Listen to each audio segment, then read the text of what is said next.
For about the last 10 months, my YouTube channel has only been focused on Throne and Liberty. It's to the point that most people don't even remember that I play other games other than Throne and Liberty. I've spent about close to 1,800 hours on global, and on the Korean servers, I spent close to 1,600 hours. So I am I'm well over 3,000 hours, and I'm very close to 4,000 hours in the game. And within those 4,000 hours, I think I've accumulated enough experience of the game to have a solid opinion. I've hit rank 1 multiple times on many different servers. I have won siege, led the winning side of a siege.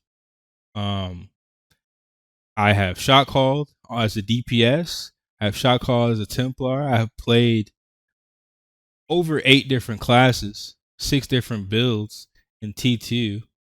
It is well known how I get down in Throne and Liberty. So many people might ask, why have I stopped uploading content on Throne and Liberty? And it's one simple fact.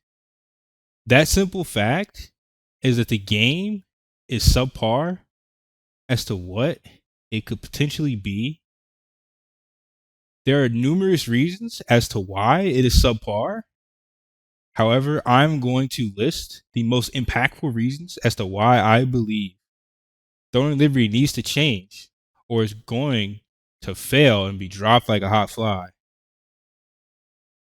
The number one reason is the gatekeeping of Archboss items, specifically Archboss accessories. The weapons are still difficult to get, but there are numerous ways to obtain them, even as a solo player. However, the Archboss accessories are completely gatekept. The only way to achieve those or to obtain those is to do the hardest solo dungeon tier, meaning you would already need enough gear in order to be able to farm this.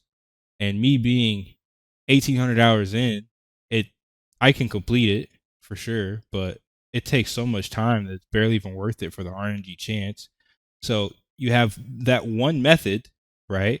And then the second method that you have, it's gate capped by a 200 plus man alliance. If you don't have a 200 to 250 plus man alliance, then you're not going to compete.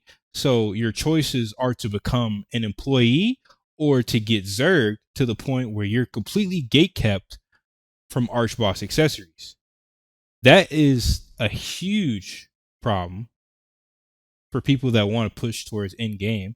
I've completed, like I said, 6 different builds, but they are not fully in game until I can also add Archboss accessories into those items. And I say this because the build customization in Throne and Liberty is logistically made so that you can reach certain stat thresholds. And if you can hit higher stat thresholds or more sophisticated stat thresholds with your Archboss accessories, then that makes builds without Archboss accessories subpar or non-meta. So you are forced to either participate in this method of gameplay in order to obtain Archboss accessories, or what you can do other than participating in the Zerg activities is you can spend an endless amount of lucid on the shop in order to obtain one of these items. Fine. If you got the money to spend it, buy something. I've bought a Queen Bellinder staff. I spent a cool couple thousand. It doesn't matter. Like, if you got the money, spend it, whatever. It's not that big of a deal. But not everybody has the money. So that creates a very unequal playing ground for the player base.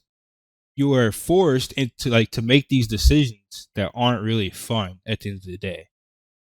So